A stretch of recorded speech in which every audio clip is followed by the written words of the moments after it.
ناغہ نہ ہو۔ مستورات سے کہتا ہوں پردے کا اہتمام کرو، اپنی بچیوں کو شروع سے پردے پر لگاؤ، پردہ ان کی فطرت میں شامل ہو، پردہ کرنے والی بنے، اپنے ان کے لباس میں پتلون نہ ہو، شلوار ہو، یہ باپرد با حیا لباس ہے۔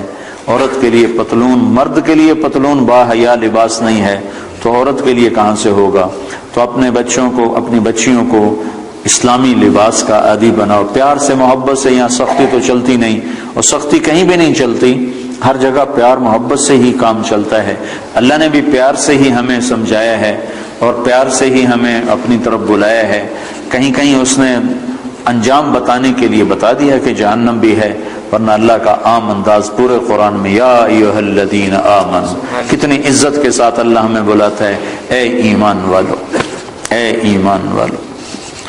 تو دوسری چیز جو تو نماز کی نیت کر لی سارے بھائیوں نے؟ قرآن کے لیے ضرور وقت نکالیں، تلاوت کے لیے کچھ وقت نکالا جائے، نہیں پڑھا ہوا تو تھوڑا تھوڑا کر کے، اب تو ہر جگہ مساجد ہیں، علماء ہیں، قراء ہیں، قرآن تھوڑا تھوڑا پڑھنا شروع کریں۔ سال میں 2 دفعہ قرآن ختم کرنا قرآن کا حق بنتا ہے، اور دل کی زندگی کے لیے قرآن سب سے بڑی غذا ہے۔ دل کو غذا نہ ملے تو مر جاتا ہے، تو دل کو، روح کو قرآن کی غذا نہ ملے تو روح مر جاتی ہے۔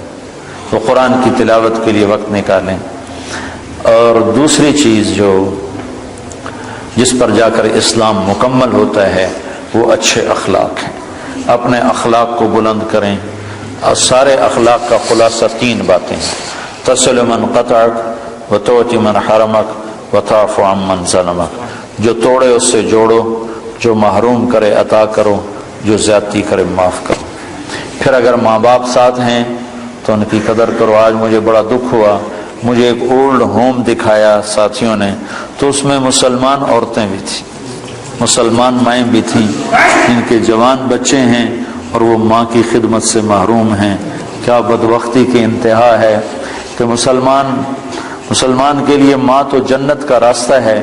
میرے نبی نے فرمایا ماں کے قدموں تلے جنت ہے، اور میرے نبی نے فرمایا کاش میری ماں زندہ ہوتی تو میں اپنی ماں کی ایسی خدمت کرتا کہ میں عشاء کی نماز کے مصلی پر ہوتا اور سورۃ فاتحہ شروع کر چکا ہوتا، اور ادھر سے میری ماں مجھے پکارتی بیٹا محمد، تو میں ماں کی خاطر نماز توڑ دیتا اور میں کہتا لبیک اماں جی، لبیک یا اماں، اماں جی لبیک، نماز میں دوبارہ پڑھ لوں گا، آپ مجھے ارشاد فرمائیں آپ کا کیا حکم ہے۔ جہاں نبی نے اتنا بڑا مقام بتایا ہو، آج دیکھ کر میرا بڑا دل کٹا کہ مسلمان مائیں بھی اولڈ ہوم میں پہنچی ہیں۔ تو اپنے ماں باپ اگر ساتھ ہیں تو ان کو اپنی جنت کا راستہ بناؤ، ان کی خدمت کر کے، ان کی دعا لے کے اپنے لیے جنت واجب کر لو۔ ماں باپ کی خدمت کرنے والوں کے لیے جنت واجب ہو جاتی، اور ان کے لیے جنت میں رکاوٹ صرف موت ہوتی ہے کہ موت نہیں آ رہی، وہ جنت میں نہیں جا رہے، ورنہ مرتے یہ سیدھے جنت میں جائیں جو اپنے ماں باپ کی دعا لے لیتے ہیں، ماں باپ کو خوش کر لیتے ہیں۔ تو اپنے ماں باپ کا مقام سمجھو۔ اللہ کے نبی نے فرمایا جس نے ماں باپ کو ناراض کیا ان پہ اللہ کی لعنت، ان پہ فرشتوں کی لعنت، ان پہ زمین آسمان کی لعنت، نہ ان کی نماز قبول ہے، نہ روزہ قبول ہے، نہ صدقہ قبول ہے۔ تو بھائیو مہربانی کرو، میرا اللہ کہتا ہے لا تقل لهما اف ولا تنهرهما وقل لهما قولا كريما واخفض لهما جناح الذل من الرحمة وقل رب ارحمهما كما ربياني صغيرا۔ میرا رب کہتا ہے ماں باپ کے آگے سر جھکا دو، اپنے بازو بچھا دو اور ان کے غلام بن جاؤ، ان کے آگے اف نہ کرو، ان کے آگے آہ نہ کرو، ان کے آگے ہوں نہ کرو، ان کو میٹھے بول سے بلاؤ، تو تمہارا رب اس پر تمہارے لیے جنت الفردوس کے فیصلے فرمانے والا ہے۔ شادی ہو گئی ہے، ہونے والی ہے، اپنی بیویوں سے اچھا سلوک کرو۔ اچھے سلوک سے گھر آباد ہوتے ہیں، برے سلوک سے گھر آباد نہیں ہوتے۔ اللہ کا نبی کا فرمان ہے بہترین مسلمان وہ ہے جو بیوی سے اچھا سلوک کرتا ہو، اور میں سب سے اچھا سلوک کرتا ہوں اپنی بیوی کے ساتھ۔ اور اللہ کے نبی کا فرمان ہے جنت میں میرے گھر کے قریب اس کا گھر ہوگا جس کے اخلاق اچھے ہوں گے اور جس کا بیوی کے ساتھ اچھا سلوک ہوگا۔ پھر بیویوں کو سمجھایا اللہ کے نبی نے۔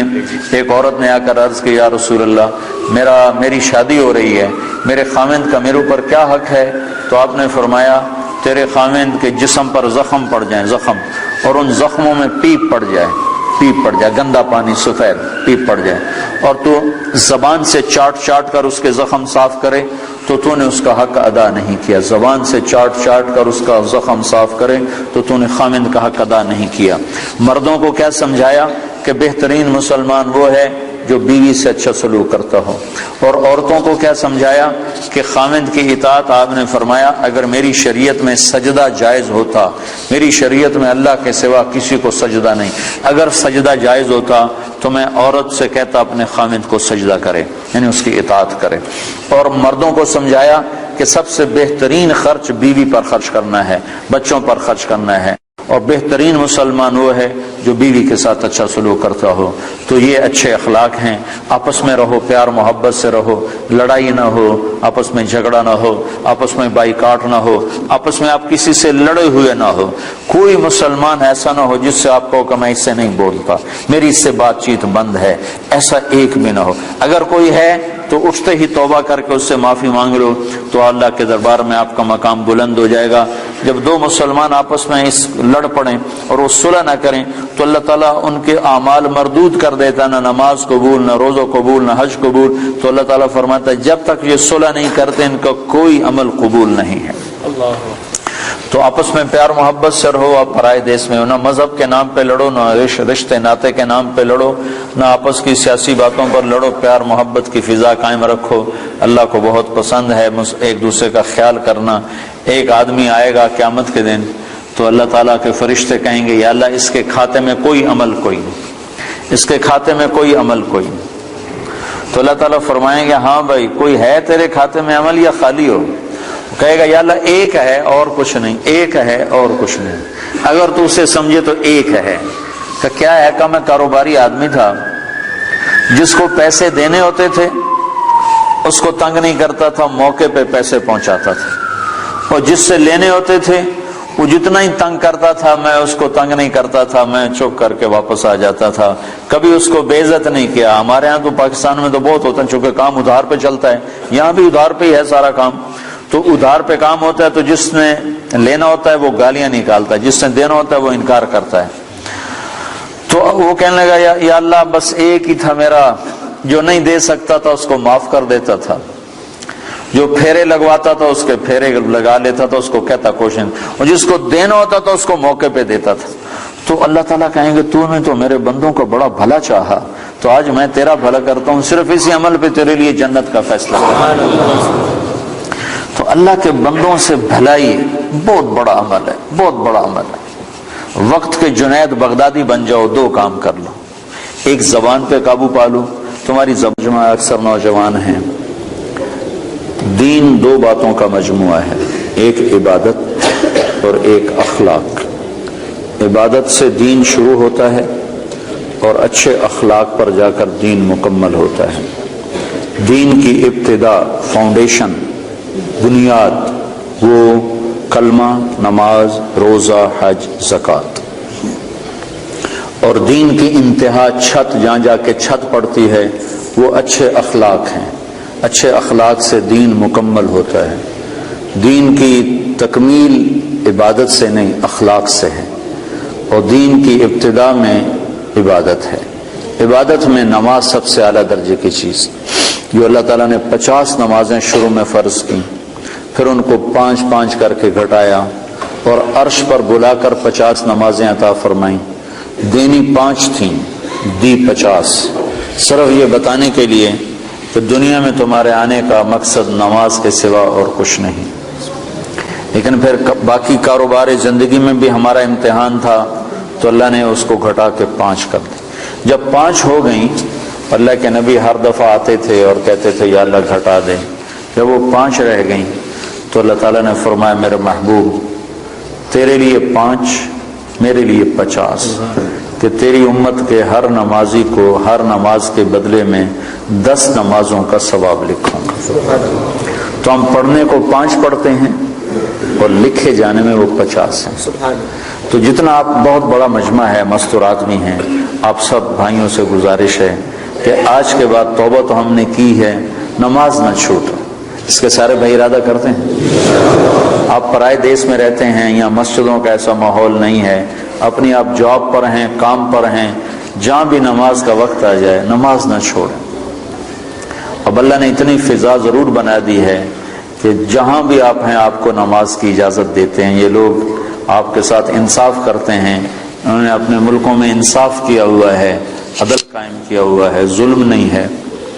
آپ امن میں ہو، امن کے ملک میں ہو، انہوں نے آپ کو سارے حقوق دیے ہیں، آپ پر بھی حق ہے ان کا کہ آپ ان کے لیے ہدایت کی دعا کرو، ان کی خیر خواہی چاہو اور اپنا کام صحیح کرو، اور نماز کو نہ چھوڑو کسی حال میں بھی۔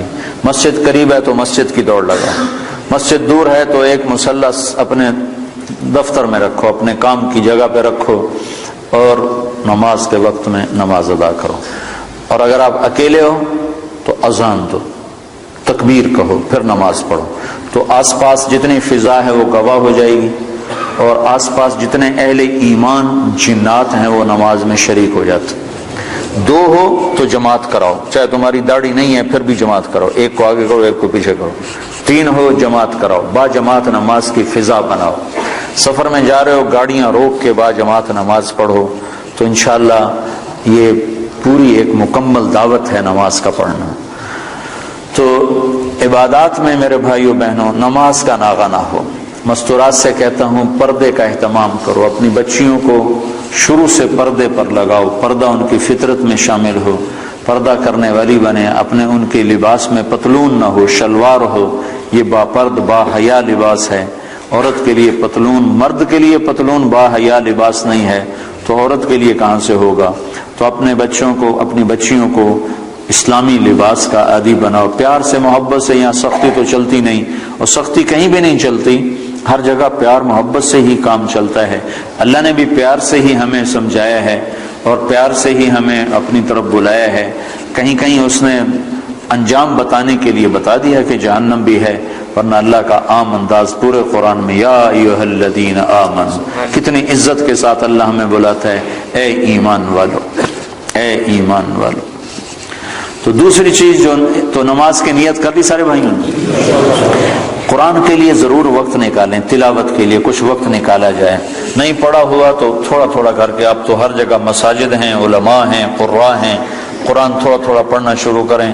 سال میں 2 دفعہ قرآن ختم کرنا قرآن کا حق بنتا ہے، اور دل کی زندگی کے لیے قرآن سب سے بڑی غذا ہے۔ دل کو غذا نہ ملے تو مر جاتا ہے، تو دل کو، روح کو قرآن کی غذا نہ ملے تو روح مر جاتی ہے۔ تو قرآن کی تلاوت کے لیے وقت نکالیں۔ اور دوسری چیز جس پر جا کر اسلام مکمل ہوتا ہے وہ اچھے اخلاق ہیں۔ اپنے اخلاق کو بلند کریں، اور سارے اخلاق کا خلاصہ 3 باتیں ہیں: تصل من قطعک وتعطی من حرمک وتعفو عن من ظلمک۔ جو توڑے اس سے جوڑو، جو محروم کرے عطا کرو، جو زیادتی کرے معاف کرو۔ پھر اگر ماں باپ ساتھ ہیں تو ان کی قدر کرو۔ آج مجھے بڑا دکھ ہوا، مجھے ایک اولڈ ہوم دکھایا ساتھیوں نے، تو اس میں مسلمان عورتیں بھی تھیں، مسلمان مائیں بھی تھیں، ان کے جوان بچے ہیں اور وہ ماں کی خدمت سے محروم ہیں۔ کیا بدبختی کی انتہا ہے کہ مسلمان کے لیے ماں تو جنت کا راستہ ہے۔ میرے نبی نے فرمایا ماں کے قدموں تلے جنت ہے، اور میرے نبی نے فرمایا کاش میری ماں زندہ ہوتی تو میں اپنی ماں کی ایسی خدمت کرتا کہ میں عشاء کی نماز کے مصلی پر ہوتا اور سورۃ فاتحہ شروع کر چکا ہوتا، اور ادھر سے میری ماں مجھے پکارتی بیٹا محمد، تو میں ماں کی خاطر نماز توڑ دیتا اور میں کہتا لبیک اماں جی، لبیک یا اماں جی لبیک، نماز میں دوبارہ پڑھ لوں گا، آپ مجھے ارشاد فرمائیں آپ کا کیا حکم ہے۔ جہاں نبی نے اتنا بڑا مقام بتایا ہو، آج دیکھ کر میرا بڑا دل کٹا کہ مسلمان مائیں بھی اولڈ ہوم میں پہنچی ہیں۔ تو اپنے ماں باپ اگر ساتھ ہیں تو ان کو اپنی جنت کا راستہ بناؤ، ان کی خدمت کر کے، ان کی دعا لے کے اپنے لیے جنت واجب کر لو۔ ماں باپ کی خدمت کرنے والوں کے لیے جنت واجب ہو جاتی، اور ان کے لیے جنت میں رکاوٹ صرف موت ہوتی ہے کہ موت نہیں آ رہی، وہ جنت میں نہیں جا رہے، ورنہ مرتے ہی سیدھے جنت میں جائیں۔ جو اپنے ماں باپ کی دعا لے لیتے ہیں، ماں باپ کو خوش کر لیتے ہیں، تو اپنے ماں باپ کا مقام سمجھو۔